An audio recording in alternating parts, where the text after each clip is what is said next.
नमस्कार, मैं अनीश कुमार। बच्चों, आज मैं नया टॉपिक लेकर के आ गया हूँ। क्लास 11 का पार्ट 2 या वॉल्यूम 2 का चैप्टर है मैकेनिकल प्रॉपर्टीज ऑफ सॉलिड। उसमें हम लोगों को पढ़ना है बेटा इलास्टिसिटी।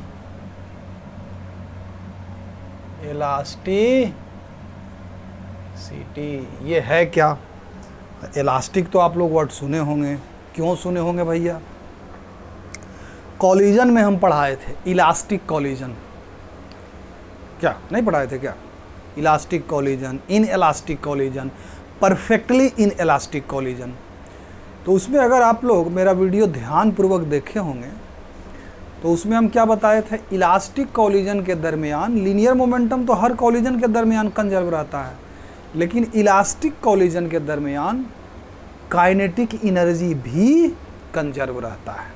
कहने का मतलब है कि अगर दो बॉल रिजिड बॉडी है, ये दोनों अगर टकराता है तो आगे का पोर्शन कुछ ऐसा हो जाएगा, ये कुछ ऐसा हो जाएगा, होगा ना?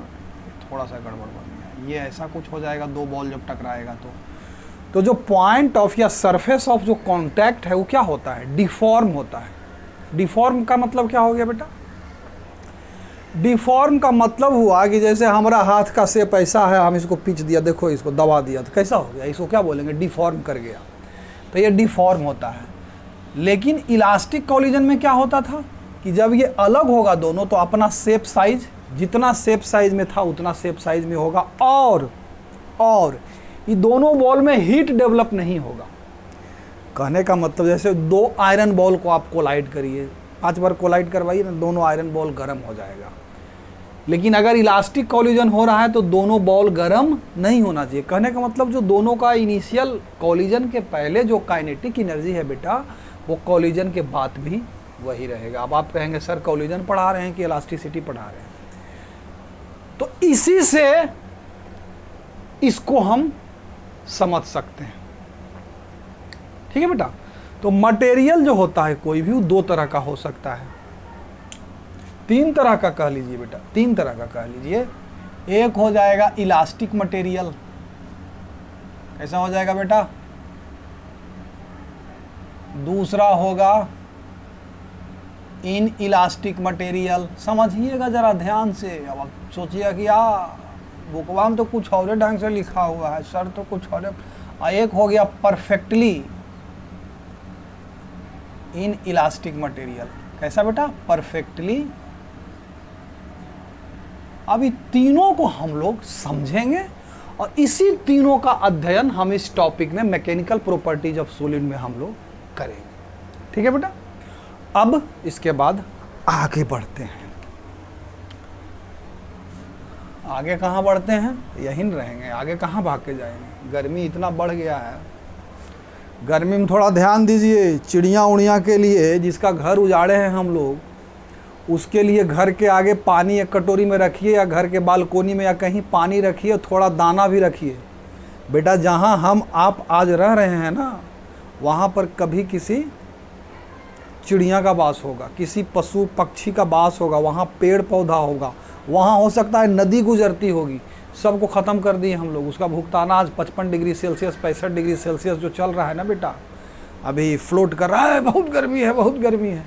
अरे भैया, बड़ा बड़ा पत्थर का स्ट्रक्चर खड़ा कर लियो, गर्मी तो बढ़वे करेगा बशर्ते।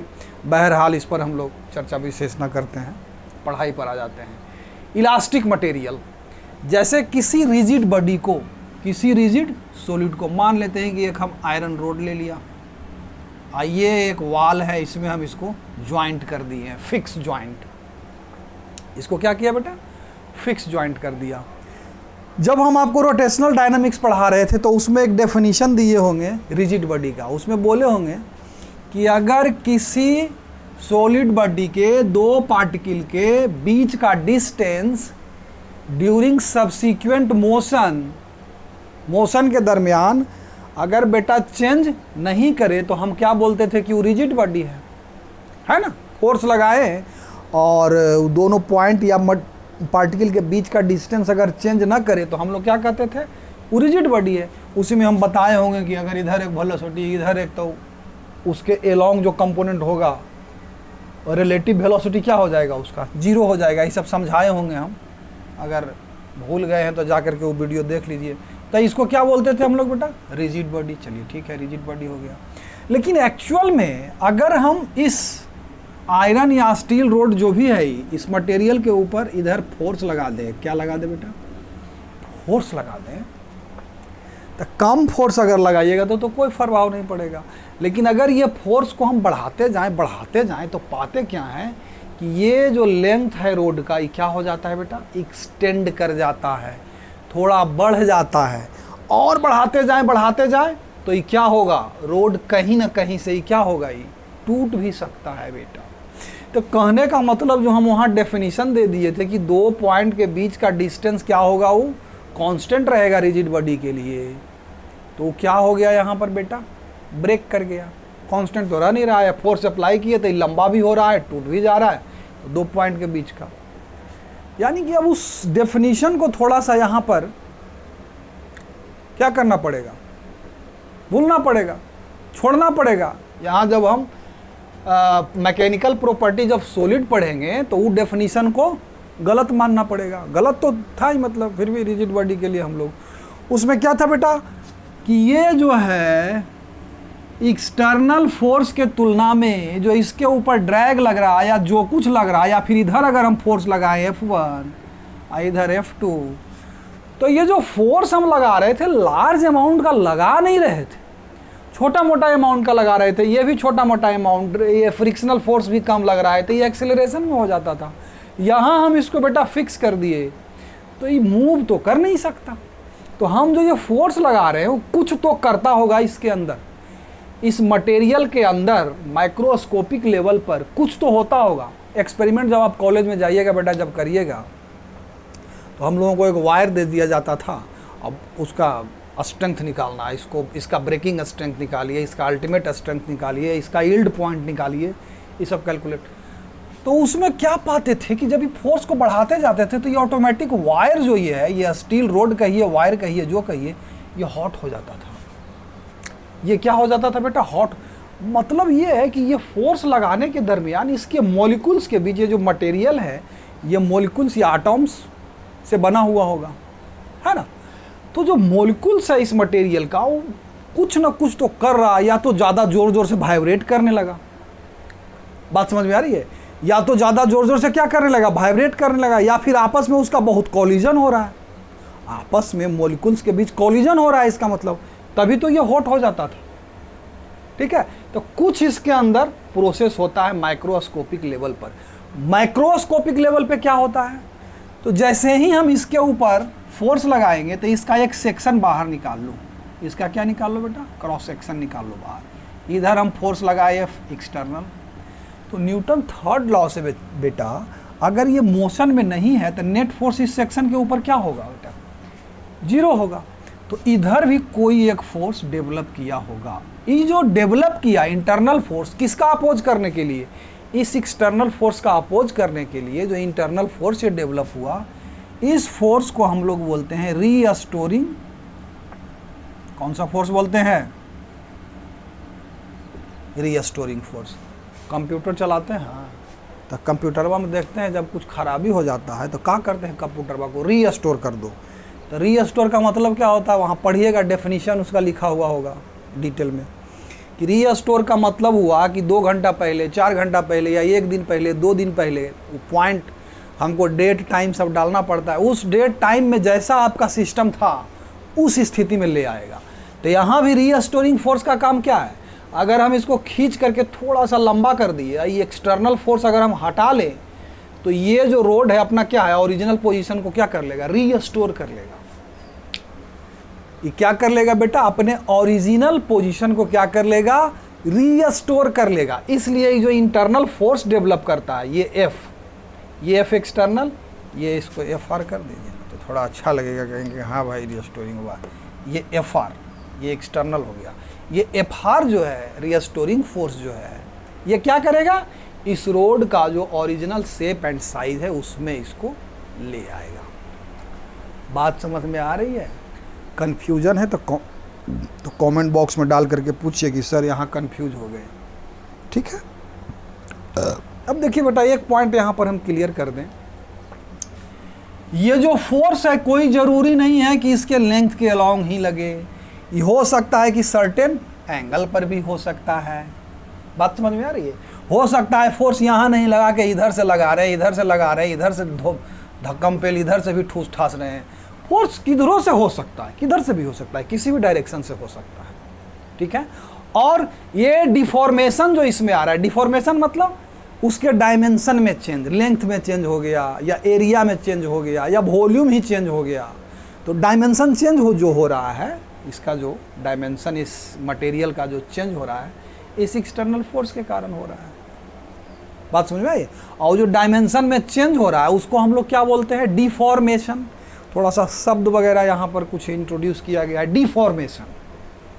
अभी तक हम लोग डिफॉर्मेशन नहीं समझे होंगे, मतलब नहीं देखे होंगे अभी तक जो पढ़ रहे थे, लेकिन यहाँ एक वर्ड जोड़ा गया है डिफॉर्मेशन। डिफॉर्मेशन माने शेप साइज में चेंज होना, हाँ, डायमेंशन उसका चेंज होना, उसको क्या बोलेंगे हम लोग? डिफॉर्मेशन।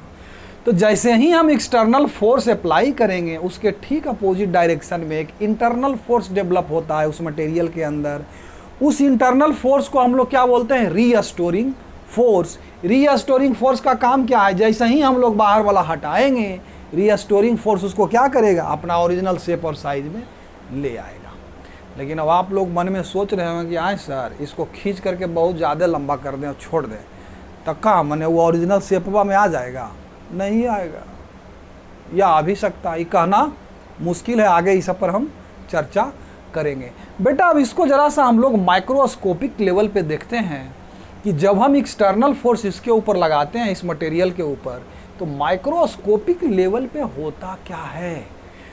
2-4 मिनट लगेगा इसको समझने में, उसको भी थोड़ा सा समझ लेते हैं, फिर हम आगे का जो आपके काम का है, जो आपके एग्ज़ाम में आने वाला है, ठीक है, उस पर विचार करेंगे। तो थोड़ा सा माइक्रोस्कोपिक लेवल पर इसको समझते हैं। देखिए इस मटेरियल के किसी एक मॉलिक्यूल पर विचार करिए। किसके ऊपर विचार करिए बेटा?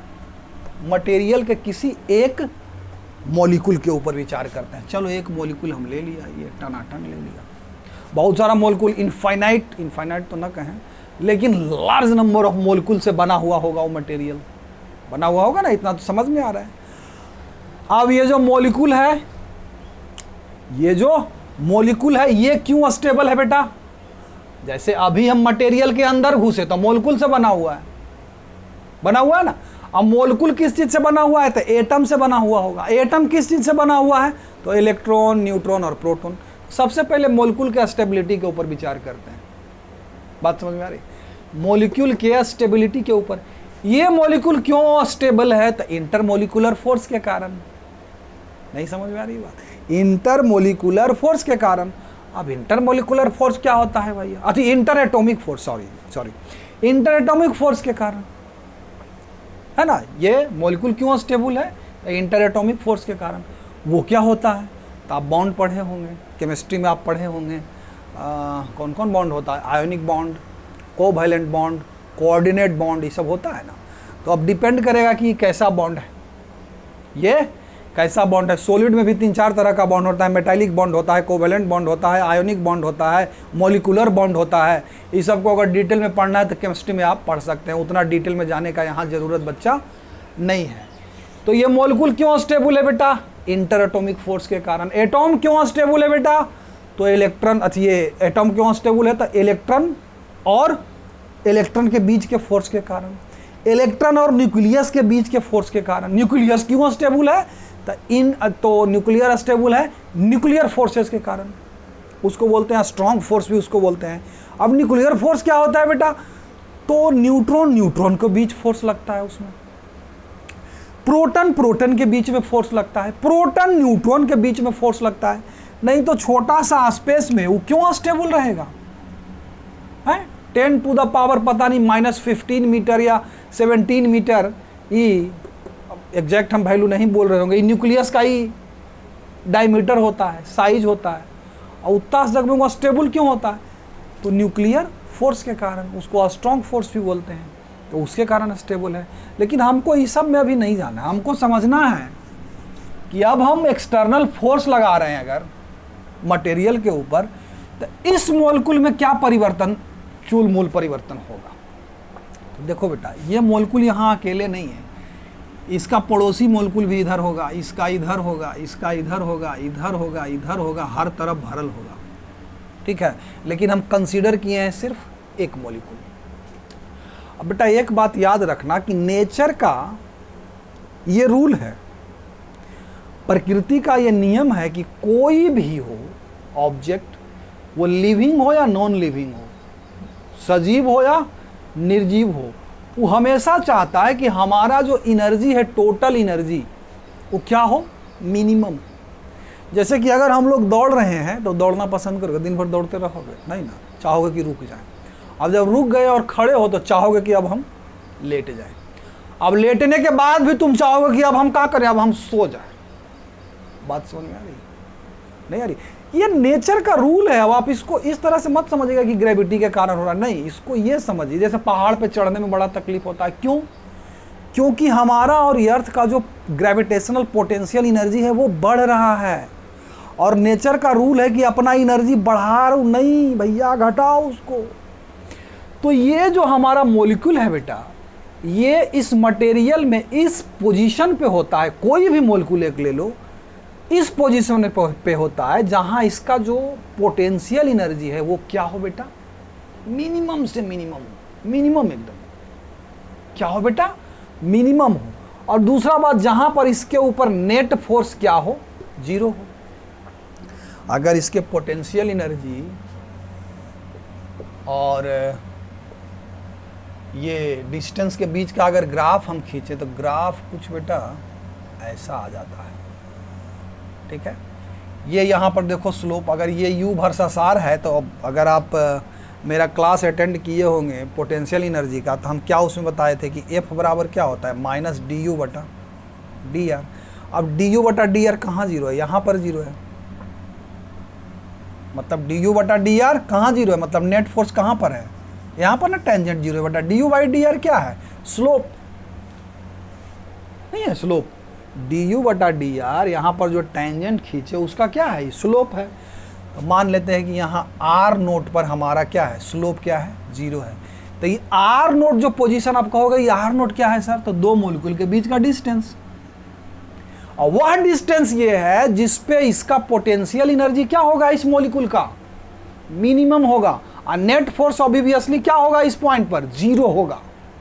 वही नहीं स्टेबल रहेगा, वो कहाँ रहना चाहेगा, ये कहाँ रहना चाहेगा, मतलब फुदकते रहेगा, इधर रहेगा उधर रहेगा, जहाँ नेट फोर्स इसके ऊपर में नॉन जीरो हो वहाँ पे मॉलिक्यूल रहना चाहेगा, नहीं। नेचर का नियम है, ये वही रहना चाहेगा जहाँ इसके ऊपर नेट फोर्स क्या हो, जीरो हो, पोटेंशियल एनर्जी क्या हो, मिनिमम हो, तो इस पॉइंट पे रहना चाहेगा। अब तुम देखो बेटा, यहाँ से अगर आगे बढ़ते हैं तो यहाँ पर अगर आप एक टेंजेंट खींचोगे, क्या खींचोगे, टेंजेंट खींचोगे, देख लो यहाँ पर ये टेंजेंट क्या है, थीटा क्या है, ग्रेटर देन, नहीं लेस देन क्या है, 90 डिग्री है। यानी कि du बाई डी आर क्या है बेटा, du बाई डी आर यहाँ क्या हो गया, अगर ये लेस देन तो du by D R positive हो गया, यानी कि फोर्स क्या हो गया, नेगेटिव हो गया। यानी कि यहाँ पर कैसा फोर्स लगेगा, अगर इससे आगे बढ़ेंगे, मतलब आर नोट से अगर डिस्टेंस को हम बढ़ाएंगे, यहाँ से ये आर नोट को अगर बढ़ाएंगे तो फोर्स इस केस में कैसा लगेगा, अट्रैक्टिव लगने लगेगा। और अगर आर नोट से हम कम करते हैं, देखो बेटा इधर ले जाते हैं, तब इधर स्लोप कैसा हो जाएगा, इस पॉइंट पे अगर स्लोप खींचो तो इसका एंगल क्या हो जाएगा बेटा, ये एंगल होगा, आई tan ऑफ दिस एंगल क्या होगा, नेगेटिव होगा। यानी हमारा du बटा डी आर क्या हो गया बेटा, नेगेटिव, तो ये नेगेटिव नेगेटिव क्या हो जाएगा, पॉजिटिव। तो यानी कि अगर नज़दीक ले जाएंगे बेटा तो ये क्या करेगा, रिपेल करेगा। कहने का मतलब दूर ले जाओगे तब भी इस मॉलिक्यूल को दिक्कत, नज़दीक ज़्यादा लाओगे तब भी दिक्कत, नहीं समझे बेटा, ये भी नेचर का ही रूल है, नहीं समझे।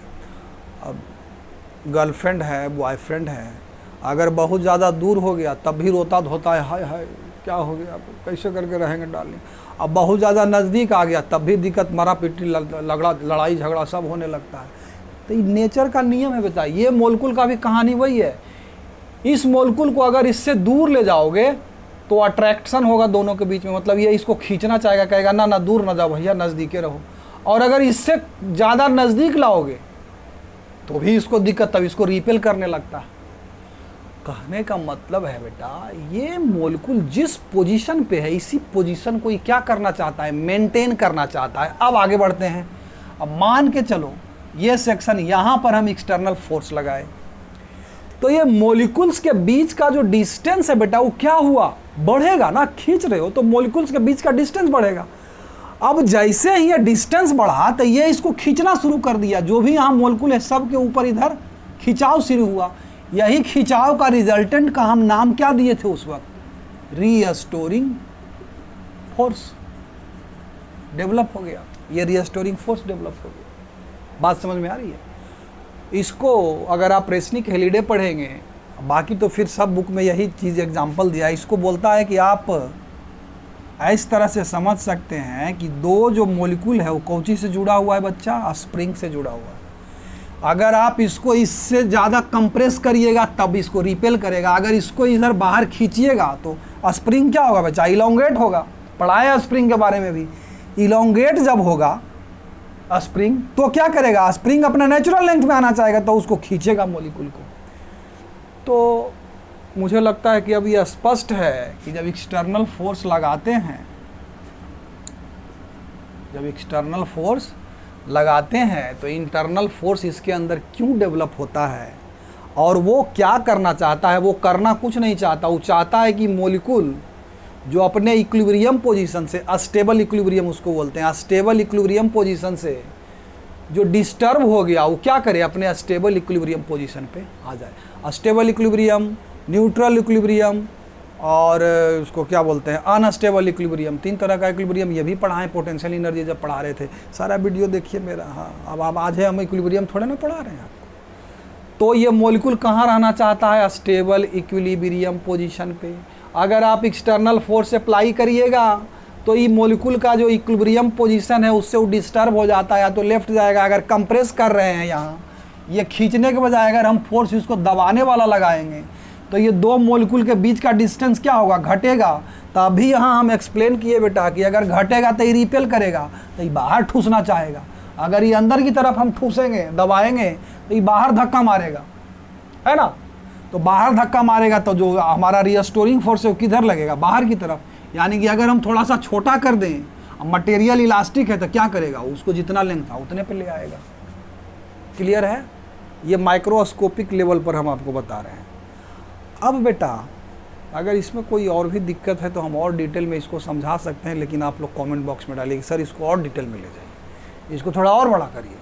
ठीक है, इलास्टिक है चैप्टर सर, तो इसको थोड़ा सा क्या करिए। बहुत गर्मी है बेटा, गर्मी क्या कैले है, आनंद कैले है रे बाबा। ठीक है, चलिए अब हम लोग थोड़ा सा इलास्टिसिटी को समझने के लिए, मैकेनिकल प्रॉपर्टीज ऑफ सॉलिड को समझने के लिए कुछ क्वांटिटी डिफाइन किए हैं। जैसे हम लोग डिस्टेंस डिफाइन किए थे, जैसे हम लोग स्पीड डिफाइन किए थे, जैसे हम लोग वेलोसिटी डिफाइन किए थे, उसी प्रकार से हम लोग यहाँ भी कुछ टर्म डिफाइन किए। जैसे फ्लूइड मैकेनिक्स पढ़े बेटा तो उसमें डिफाइन किए ना, प्रेशर क्या होता है, डेंसिटी क्या होता है, वॉल्यूम क्या होता है। उसी प्रकार से इसमें भी कुछ चीज़ हम लोगों को डिफाइन करना है। कुछ फिजिकल क्वांटिटी क्या करेंगे, डिफाइन करेंगे, और उसी के आधार पर इसका हम लोग अध्ययन करेंगे। अध्ययन क्या करना है, कितना लंबा हो जाएगा, कितना छोटा हो जाएगा, वॉल्यूम कितना बढ़ जाएगा, वॉल्यूम कितना घट जाएगा, यही सब इसमें हम लोगों को स्टडी करना है। लेकिन उसके स्टडी के लिए हम लोगों को क्या डिफाइन करना होगा, कुछ फिजिकल क्वांटिटी डिफाइन करना होगा। तो आइए कुछ फिजिकल क्वांटिटी को डिफाइन करते हैं। सबसे पहला चीज़ जो डिफाइन किया गया बेटा उसको बोला जाता है स्ट्रेस। उसको क्या बोला जाता है बउआ, स्ट्रेस। हाँ, अब देखिए, अब आप कहिएगा कि सर आप तो डेफिनेशन में देवे नहीं किए, तो बेटा थोड़ा सा देखो बेटा, इलास्टिक मटेरियल किसको कहेंगे। इलास्टिक मटेरियल वो मटेरियल होगा जिसका ये प्रॉपर्टीज होगा कि अगर हम उसके डायमेंशन को चेंज करें, उसके डायमेंशन को चेंज करें, और अगर वो उसका विरोध करे, वो मटेरियल क्या करे, अपने डायमेंशन के चेंज को क्या करे, विरोध करे, तो हम वैसे मटेरियल को क्या बोलते हैं बेटा, इलास्टिक मटेरियल। ठीक है, अब इलास्टिक, परफेक्टली इलास्टिक मटेरियल किसको कहेंगे, तो डायमेंशन जितना से आप घटाए या बढ़ाए उतना ओरिजिनल डायमेंशन वो अपना क्या कर ले, अगर गेन कर ले, तो वैसे मटेरियल को बेटा हम लोग बोलते हैं परफेक्टली इलास्टिक मटेरियल। अगर वह मटेरियल पार्शियली अपना ओरिजिनल डायमेंशन को गेन करे तो हम उसको बोलते हैं इन इलास्टिक मटेरियल। और अगर डिफॉर्मेशन के बाद कोई मटेरियल अपना ओरिजिनल शेप और साइज को बिल्कुल ही गेन नहीं करे, मतलब जिस पोजीशन में उसको ले आए उसी पोजीशन में रह जाए, तो उसको बोलते हैं परफेक्टली इन इलास्टिक मटेरियल। जैसे मट्टी का ढेर, इसको आप खींच करके लंबा कर दीजिए, ये अपना ओरिजिनल पोजीशन में आएगा? कहियो नहीं आएगा। तो ये कैसा मटेरियल हो गया बउआ? प्लास्टिक मटेरियल भी इसको बोलते हैं। क्या बोलते हैं बेटा? प्लास्टिक मटेरियल या परफेक्टली इन इलास्टिक मटेरियल। इसको क्या बोलेंगे? Perfectly in elastic material. अगर आपसे पूछे कोई डेफिनेशन तो क्या दीजिएगा? डेफिनेशन में हम यही देंगे कि it is the property of any material by virtue of which it has tendency to regain its original dimension. It has tendency to regain its original dimension, ना करके original position बोल दीजिए तो ज़्यादा बढ़िया रहेगा। It has tendency to regain its original position। या फिर HC वर्मा वगैरह पढ़िएगा या रेस्निक हेलिडे पढ़िएगा तो उसमें सीधा सा लिखा है कि it is the property of material by virtue of which it opposes the deformation। it opposes the deformation। अब डिफॉर्मेशन अपोज करने का मतलब एक्सटर्नल फोर्स का अपोज करेगा वो। तो वैसे मटेरियल को हम लोग क्या बोलते हैं बेटा? Elastic material. अब इलास्टिक में परफेक्टली इलास्टिक, इन इलास्टिक और परफेक्टली इन इलास्टिक मटेरियल को हम समझा दिए हैं कि जो अपना ओरिजिनल शेप और साइज को कंप्लीटली गेन कर ले उसको क्या बोलेंगे? Perfectly elastic material. जो पार्शियली गेन करे उसको इन इलास्टिक मटेरियल या पार्शियल इलास्टिक मटेरियल बोलते हैं। और जो गेन ही नहीं करे बिल्कुल उसको परफेक्टली इन इलास्टिक मटेरियल या ये परफेक्टली इन इलास्टिक को, इसको हटा करके यहाँ प्लास्टिक भी लिख सकते हो, प्लास्टिक मटेरियल भी बोलते हैं। यहाँ तक में अगर कोई कन्फ्यूजन है बेटा तो पूछिए, और नहीं तो फिर हम आगे डेफिनीशंस की ओर बढ़ेंगे। ठीक है, चलिए। अब डेफिनीशन में क्या आ गया भैया? पहला चीज डिफाइन करते हैं हम लोग स्ट्रेस। स्ट्रेस क्या है? स्ट्रेस क्या है बेटा? जैसे कोई आयरन का हम या स्टील का या किसी चीज़ का मटेरियल का रोड ले लिए हम। क्या ले लिए बेटा? रोड ले लिए। क्या किए? रोड ले लिए। ठीक है, ये सिलिंड्रिकल हो सकता है, ये इसका शेप रेक्टेंगुलर हो सकता है, उस पर हम नहीं जाते हैं अभी। और मान लेते हैं कि हम इधर को फिक्स कर दो, इधर क्या कर दो बेटा? फिक्स कर दो। मान लेते हैं कि इधर हम F फोर्स लगाए। क्या लगाए? F फोर्स लगाए। ठीक है ना? F क्या लगाए बेटा? फोर्स लगाए।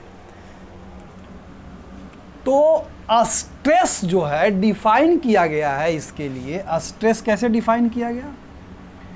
स्ट्रेस को संभवतः सिग्मा से रिप्रेजेंट करते हैं। वो होता है नॉर्मल फोर्स पर यूनिट क्रॉस सेक्शनल एरिया। मतलब ये अगर इस सर्टेन एंगल पे अगर हम लगा रहे हैं थीटा पे, तो इसका इधर का कंपोनेंट क्या हो जाएगा बेटा? F cos theta. तो यहाँ पर स्ट्रेस हमारा क्या हो जाएगा? एफ कॉस थीटा बेटा।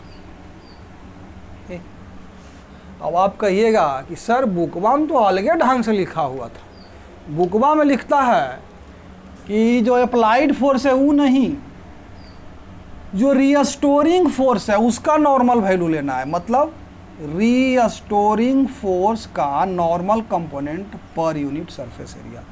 बेटा हम ऐसे कहेंगे कि अगर डेफिनेशन लिखने का बारी आए तो यही लीजिएगा, लेकिन अगर प्रॉब्लम बनाने का बारी आए तो हम लोग जनरली जो एक्सटर्नल अप्लाइड फोर्स लिए ना, ऐसा क्यों करते हैं?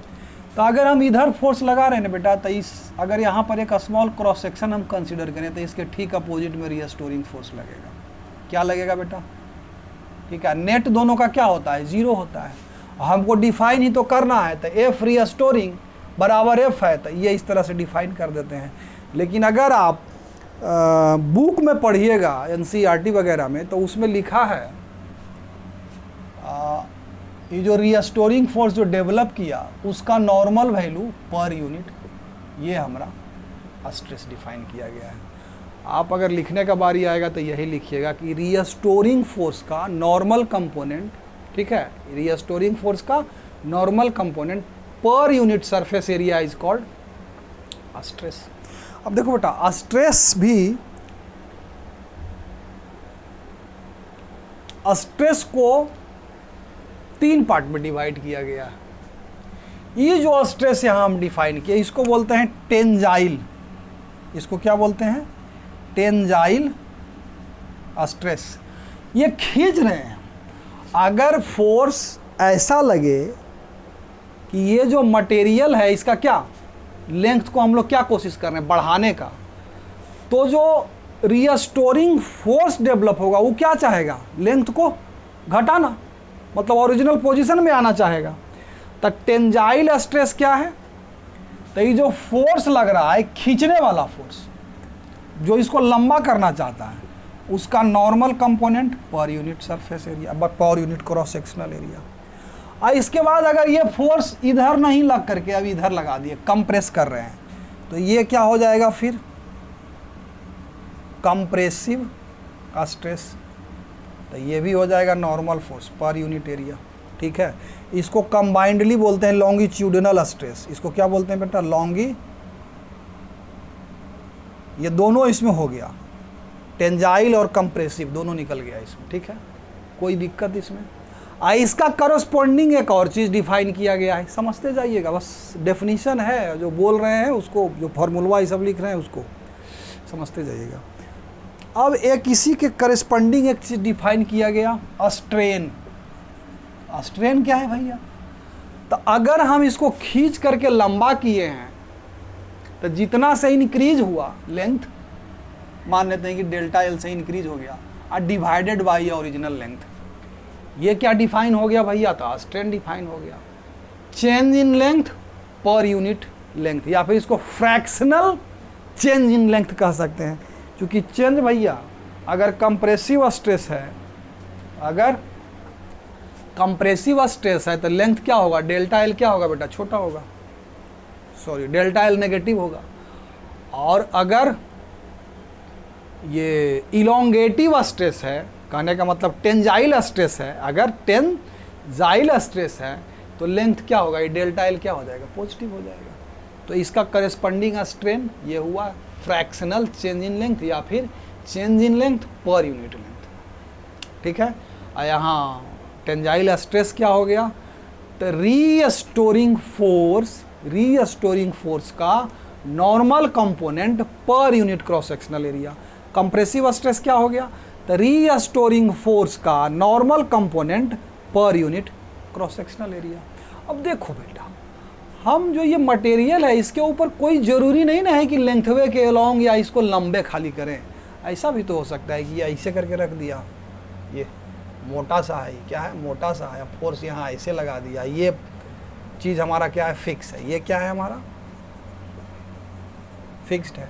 तो यहाँ पर देखो फोर्स हम किधर लगा रहे हैं? इसके टेंजेंट के अलोंग लगा रहे हैं। किधर लगा रहे हैं बेटा? टेंजेंट के अलोंग लगा रहे हैं। तो ये जो स्ट्रेस डेवलप करेगा इसको हम लोग बोलते हैं टेंजेंशियल स्ट्रेस। पता नहीं बुक में ही होगा भी कि नहीं, और नहीं तो एक बुक में नाम ही तो मिल जाएगा, शियरिंग स्ट्रेस। क्या इसको बोलेंगे बेटा? Shearing stress. शियरिंग स्ट्रेस क्या डिफाइन किया गया था? ये एफ टेंजेंशियल फोर्स। अब यहाँ भी क्या? रीस्टोरिंग फोर्स जो डेवलप किया है, टेंजेंशियल फोर्स और डिवाइडेड बाई पर यूनिट, ये जो क्रॉस सेक्शनल एरिया है। ये क्लियर है मामला? क्लियर है? ये इसको क्या बोलते हैं?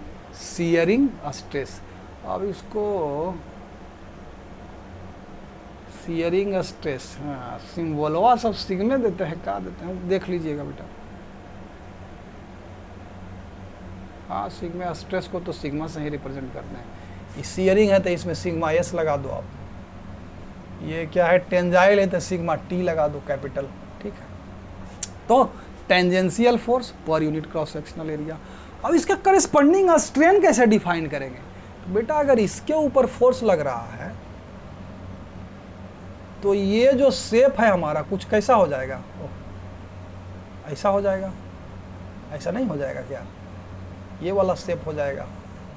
तो ये यहाँ से कितना डिस्प्लेस किया, ये डेल्टा एक्स है, इसका लेंथ अगर एल हो तो शेयरिंग स्ट्रेन जो डिफाइन किया गया है बेटा जी वो हो जाता है डेल्टा एक्स और बटा एल। ये हो गया हमारा करेस्पॉन्डिंग शेयरिंग स्ट्रेन। ये कितने के बराबर होगा, अगर ये थीटा हो तो ये टेन थीटा के क्या हो जाएगा, बराबर हो जाएगा टेन थीटा। अगर चूंकि बहुत लार्ज फोर्स लगाते हैं, जो थीटवा है बहुत स्मॉल होता है, तो ये वेरी नियरली क्या हो जाता है, थीटा हो जाता है, ठीक है ना। और स्ट्रेन को बउआ कहाँ लिए, इसको एप्सिलॉन से डिनोट किया जाता है। तो यहाँ भी क्या होगा, ये टेंजाइल है ना, तो यहाँ टी ले लो, और ये क्या है शेयरिंग है तो ई एस ले लो। यहाँ तक में अगर कोई ये सब डिफाइन कर रहे हैं बेटा, ये सब क्या कर रहे हैं, डिफाइन कर रहे हैं। आई डिफाइन करने के बाद स्टडी इसका अभी बाद में करेंगे। और स्टडी छोटा मोटा एक दो थ्योरी है, सिद्धांत है या लॉ कह लीजिए, जो कहिए लॉ है, तो उसके आधार पर अब फिर इसका स्टडी करेंगे। अभी हम डिफाइन कर रहे हैं, जैसे प्रेशर डिफाइन करने के बाद हम फ्लूइड के बिहेवियर को समझे, वॉल्यूम डिफाइन किए, डेंसिटी डिफाइन किए, तब ना फ्लूइड का स्टडी कर पाए, हाँ। नहीं तो बिना फोर्स का मदद से और डिस्प्लेसमेंट और वेलोसिटी लगा के थोड़े ना उसका स्टडी समझ सकते थे फ्लूइड के प्रॉपर्टीज़ को। तो ऐसे ही सॉलिड के प्रॉपर्टीज़ को समझने के लिए हमको ये सब टर्म क्या करना पड़ रहा है, डिफाइन करना पड़ रहा है। टेंजाइल स्ट्रेस, इसको आपको रटना पड़ेगा बेटा, इसमें कोनो फिजिक्स कहीं कुछ नहीं है, इसमें प्योर मैथमेटिक्स है, इसमें कहीं कोई फिजिक्स नहीं है, इसलिए कंफ्यूज नहीं करना है। ये प्योर मैथ हम समझा रहे हैं कि टेंजाइल स्ट्रेस क्या है, तो नॉर्मल फोर्स रिस्टोरिंग फोर्स कहिए developed per unit cross sectional area. Compressive stress क्या है, तो normal restoring force, compressive restoring force का normal component per unit cross sectional area है। इसी प्रकार से शेयरिंग स्ट्रेस क्या है, तो टेंजेंशियल फोर्स का पर यूनिट क्रॉस सेक्शनल एरिया जो डेवलप किया। टेंजेंशियल फोर्स में भी यहाँ रिस्टोरिंग फोर्स जो निकला। अब यहाँ शेयरिंग स्ट्रेन क्या है, तो ये डेल एक्स जो डिस्प्लेस किया, ये कॉर्नर, ये दोनों कॉर्नर है ना, ये कॉर्नर शिफ्ट कर गया इतना से डेल एक्स से, तो डेल एक्स बाई एल हो गया। तो ये प्योर मैथमेटिक्स है, इसमें कोई मतलब उसको क्या कहेंगे कि फिजिक्स है, नहीं नहीं नहीं ऐसा कुछ नहीं है, मैथ से प्योरली इसको समझिए। ये सब हम अभी डिफाइन कर रहे हैं, फिजिक्स इसके 2-4 मिनट बाद आने वाला है, बस उतना सा फिजिक्स है इस चैप्टर में, बाकी तो सब मैथमेटिक्स है बेटा। तो यहाँ तक में कोनो दिक्कत, टेंजाइल स्ट्रेस, कंप्रेसिव स्ट्रेस है ना, फिर स्ट्रेन, फिर यहाँ शेयरिंग स्ट्रेस या टेंजेंशियल स्ट्रेस, फिर एक और स्ट्रेस होता है वॉल्यूम स्ट्रेस। क्या उसको बोलेंगे, वॉल्यूम स्ट्रेस। जैसे किसी ऑब्जेक्ट को हम पानी के गहराई में एकदम डाल दें, छोटा से एक आयरन बॉल को क्या कर दें बेटा, गहराई में क्या कर दें, हम उसको डाल दिया। कहाँ डाल दिया बउआ, पानी के गहराई में। तो जिस भी गहराई पर वो जाएगा बेटा, ये हमारा ऑब्जेक्ट है, तो वहाँ पर प्रेशर होगा, हर पॉइंट पर प्रेशर होगा ना। अब प्रेशर के कारण इस पर क्या लगेगा, इनवार्ड एक क्या लगेगा बेटा, फोर्स भी लगेगा। इसको बोलते हैं हाइड्रोलिक स्ट्रेस, भी इसको बोलते हैं हाइड्रोलिक स्ट्रेस बोलते हैं हमें, हाँ कह सकते हैं हाइड्रोलिक स्ट्रेस, या इसको प्रेशर भी कह लीजिए। तो ये जो स्ट्रेस हो गया, वॉल्यूम स्ट्रेस कहिए, हाइड्रोलिक स्ट्रेस कहिए, बुक में आप देख लीजिएगा क्या नाम से इसको पुकारा जाता है। तो ये प्रेशर लग रहा होगा हर तरफ से, इस पॉइंट पर जो भी प्रेशर है, ओ ये तो फोर्स हो गया ना बेटा, ये तो फोर्स दिखाए हैं। प्रेशर हर पॉइंट पे होगा, हर पॉइंट पे होगा तो फोर्स भी लग रहा होगा। तो ये force per unit surface area, जिसको क्या कहते हैं हम लोग, प्रेशर बोलते हैं, ये हमारा क्या हो गया, हाइड्रोलिक स्ट्रेस। क्लियर है मामला। अब अगर अंदर से भी इसमें प्रेशर, मान लिया ये गोला किसी चीज का है, मान लेते हैं कि इसके अंदर एयर भरा हुआ है, एयर बैलून है, ये क्या है बेटा, ये एयर बैलून है। अंदर से भी तो इसके बाहर प्रेशर लगा रहा होगा ना, तब हम क्या कर देते हैं इसको, उस केस में ये डेल्टा पी ले लेंगे। क्या ले लेंगे इसका, डेल्टा पी, बाहरी प्रेशर माइनस अंदर का प्रेशर, ये डेल्टा पी ले लेते हैं। ये हमारा क्या हो गया बेटा, हाइड्रोलिक, इतना ही ना स्ट्रेस लग रहा होगा इसके ऊपर, हाइड्रोलिक स्ट्रेस। क्योंकि अंदर से बाहर तक नेट जो इनवर्ड इसको दबाने का कोशिश कर रहा है, स्ट्रेस जो डेवलप हो रहा है वो कितना होगा, डेल्टा पी के बराबर होगा। इसका स्ट्रेन क्या होगा, तो ऑब्वियस ही बात है डेल्टा भी अब बटा भी। इसका जो स्ट्रेन हो जाएगा, वॉल्यूम स्ट्रेन क्या होगा, डेल्टा भी बटा भी। और डेल्टा भी चूंकि वॉल्यूम क्या होगा, घटेगा ही घटेगा, वॉल्यूम क्या होगा बेटा, घटेगा ही घटेगा, तो डेल्टा भी हमारा क्या हो जाएगा, नेगेटिव हो जाएगा। इसलिए इसमें वो नेगेटिव साइन लगा लेते हैं। बात समझ में आ रही है, डेल्टा भी तो घटेगा ही घटेगा, तो चूंकि हो जाएगा नेगेटिव, ये भी क्या पॉजिटिव, तो ये नेगेटिव साइन लगा दिया तो ये पॉजिटिव हो जाएगा। ठीक है, अब ये तीन चीज जो डिफाइन किए हम,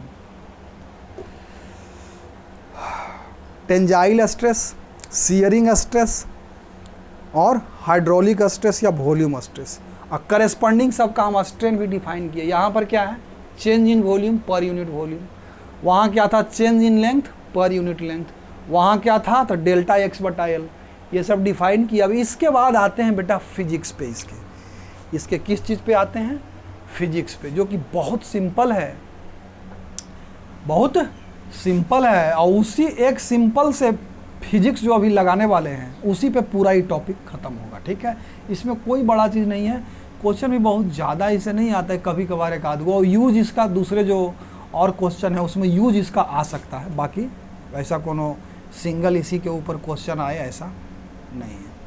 तो फिजिक्स क्या है भैया, तो हुक साहब एगो थे, साइंटिस्ट थे, अच्छे खासा थे, न्यूटन के मने टाइम के साइंटिस्ट थे। न्यूटन साहब जब थे तभी के साइंटिस्ट थे, मतलब उनसे हालांकि बड़ा ही होंगे, उमरिया में बड़े होंगे। तो वो क्या बताए कि फॉर अ स्मॉल डिफॉर्मेशन, समझना ये बस इतना सा फिजिक्स अभी यूज कर रहे हैं, और शुरू में थोड़ा सा यूज किए थे। For a small deformation stress जो होता है वो डायरेक्टली प्रोपोर्शनल किसके हो जाता है बेटा, स्ट्रेन के। अब आप ये मत पूछने लगेगा कि सर स्ट्रेस क्या है, स्ट्रेन क्या है। तीन तरह का स्ट्रेस, तीन तरह का स्ट्रेन हम डिफाइन कर दिए हैं। ठीक है, कंफ्यूजन है कमेंट बॉक्स डालिए, हम और डिटेल में समझा देंगे आपको। अरे भाई ठीक है, stress is directly proportional to strain. अब अगर ये प्रोपोर्शनलिटी के साइन को हटाएंगे बेटा, तो स्ट्रेस बराबर के इंटू स्ट्रेन, के जहां एक कांस्टेंट है, इस के को हम लोग बोलते हैं बेटा मॉड्यूलस ऑफ इलास्टिसिटी। अब ऑब्वियस सी बात है बउआ कि के का वैल्यू डिफरेंट मटेरियल के लिए डिफरेंट होगा, नहीं होगा। स्टीलवा का कुछ और होगा, और रबर ले लीजिएगा तो उसका कुछ और होगा। क्योंकि स्ट्रेन का वैल्यू रबर का क्या होगा, ज़्यादा होगा, डेल्टा एल बहुत ज़्यादा खींच सकते हैं उसको। क्या कर सकते हैं बेटा, बहुत ज़्यादा खींच सकते हैं। और यहाँ जरा सा ये बात जरूर जोड़िएगा कि फॉर अ स्मॉल डिफॉर्मेशन, ऐसा नहीं पूरा लंबा खींच दीजिए, तोड़ ताड़ दीजिए, कहेगा कि कहाँ होगा डायरेक्टली प्रोपोर्शनल कहाँ है। यहाँ लॉ में ही, हुक्स लॉ में ही जोड़ा लिखा हुआ है, for a small deformation stress is directly proportional to strain. बात समझ में आ गया। अब बउआ चूंकि स्ट्रेस तीन तरह का, स्ट्रेन तीन तरह का, तो मॉड्यूलस भी कितना तरह का, तीन तरह का। ठीक है, तो पहला हमारा आता है टेंजाइल स्ट्रेस, सिग्मा टी ले लो। सिग्मा टी बराबर क्या, यहाँ ये बाई इसको बोलते हैं, क्या बोलते हैं, सिग्मा टी बराबर बाई है इंटू एप्सिलॉन टी, जहाँ बाई को क्या बोलते हैं बेटा। अब सिग्मा टी क्या है तो डिफाइन कर दिए है ना, टेंजाइल स्ट्रेस। बाई जहाँ क्या होता है, इसको बोलते हैं young modulus of elasticity, young modulus of elasticity. ठीक है, अब इसमें कोई ना नुकुड़ नहीं है, डिफाइन किया हुआ है, ये भी डिफाइन किया हुआ है, सीधा सीधा सिग्मा टी बराबर बाई है into epsilon not T, epsilon not नहीं एप्सिलॉन टी, एप्सिलॉन टी। ठीक है, अब दूसरा क्या हो जाएगा, एक तो हो गया ये यंग मॉड्यूलस, अब दूसरा क्या डिफाइन किया, हाँ shear, shear modulus of elasticity, shear modulus of elasticity. तो वहाँ सिग्मा एस बराबर शियर मॉड्यूलस को कौन से रिप्रेजेंट करते हैं, संभवतः जी से रिप्रेजेंट करते हैं, देख लीजिएगा आप लोग बेटा। आई क्या हो जाएगा, एप्सिलॉन एस, मतलब सिग्मा एस क्या था बेटा, तो tangential force per unit area बराबर ये जी इंटू एप्सिलॉन एस क्या था, तो डेल्टा एक्स बटा एल। अगर मैथमेटिकल फॉर्म में लिखे तो ऐसे ना लिखिएगा, इसको मैथमेटिकल फॉर्म में लिखिएगा तो क्या लिखिएगा, ये normal force per unit area बराबर बाई इंटू एप्सिलॉन टी यानी कि डेल्टा एल बटा एल, यही तो है हुक साहब का लॉ। अब इसी प्रकार से तीसरा में जब जाइएगा तो अब क्या पाइएगा कि डेल्टा पी बराबर इंटू डेल्टा भी बाई भी, नेगेटिव साइन लगा दीजिए, तो ये हमारा क्या हो गया बेटा, इस बी को क्या बोलते हैं, बक मॉड्यूलस ऑफ। अब आप कहिएगा तीन तीन इक्वेशन लिख दिया, अरे बेटा हुकवा के लॉ पर लिखा हूँ और कुछ नहीं किया हूँ, इसमें बेकार का दिमाग मत ज़्यादा लगाइए इस सब चीज़ में। हुक्स लॉ जो बोला था उसके आधार पर हम तीन मॉड्यूलस ऑफ इलास्टिसिटी डिफाइन कर दिया, तो ये क्या हो जाएगा, बक मॉड्यूलस, ये क्या हो जाएगा, share modulus of elasticity. Clear है मामला। तो एक हम सवाल ले लेते हैं इसके ऊपर, ठीक है, यहाँ तक में अगर कोई कन्फ्यूजन है, नहीं एकदम में नहीं बुझा रहा है तो लिखिए सर कुछ नहीं बुझाया, बकवास पढ़ाया आप। अब बुझा रहा है तो लिखिए हाँ सर सब बुझ गए। हम बता रहे हैं इसमें थोड़ा सा फिजिक्स शुरू में पढ़ाए हैं, अब भी जो ही इतना सा लाइन है, इसी के बाद फिर पूरा मैथमेटिक्स के आधार पर हम सब लिख दिए, जो डिफाइन किए उसको क्या किया, लिख दिया। ठीक है, अब जरा सा एक तो सवाल ले लेता है, कहता है कि ये load of 4 kg suspended, a load of a load of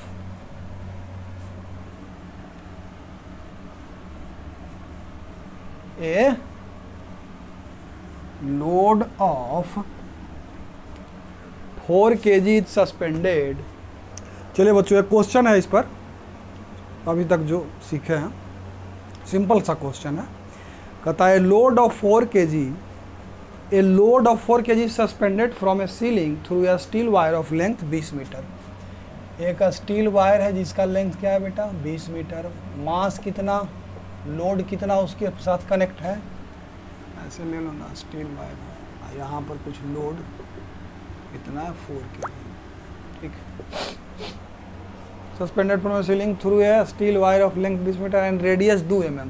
इसका रेडियस कितना है बेटा 2 mm, यानी 2 गुने 10 के power -3 metre. It is found that the length of the wire increases by इतना mm, यानी कि डेल्टा एल 0.031 mm, यानी कि 3.1 गुने 10 के पावर -5 मीटर। ठीक है, as equilibrium is achieved find Young modulus of a steel. जी बराबर कितना है 3.1 पाई।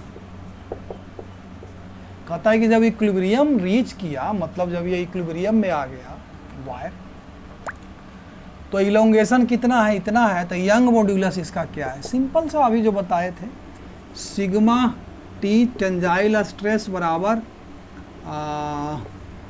टेंजाइल स्ट्रेन इंटू बाई, तो बाई बराबर क्या हो जाएगा बेटा सिग्मा टी बटा एप्सिलॉन, अथी इसको एप्सिलॉन है ना पढ़ते हैं जी, पता नहीं क्या है आप लोग देख लेंगे, हाँ एप्सिलॉन टी। ठीक है, तो सिग्मा टी यानी कि एफ बाई ए। अब सिग्मा टी निकाल लो इधर से, सिग्मा टी कितना हो जाएगा, एफ कितना हो जाएगा एम इंटू जी बटा पाई आर स्क्वायर, तो हो जाएगा एम यानी 4 गुने 3.1 पाई बटा पाई इंटू आर का स्क्वायर, यही ना है आर, तो 2 दूनी 4 गुने 10 के पावर -6। तो ये देखो पाई पाई तो ख़त्म हो गया, आई 4 से 4 भी ख़त्म हो गया, तो तो ये आ जाता है हमारा 3.1 गुने 10 के पावर 6 सिग्मा टी आ गया। ये क्या है हमारा टेंजाइल स्ट्रेस हो गया। टेंजाइल स्ट्रेस इधर लिख दो 3.1 गुने 10 के पावर 6 बटा एप्सिलॉन टी।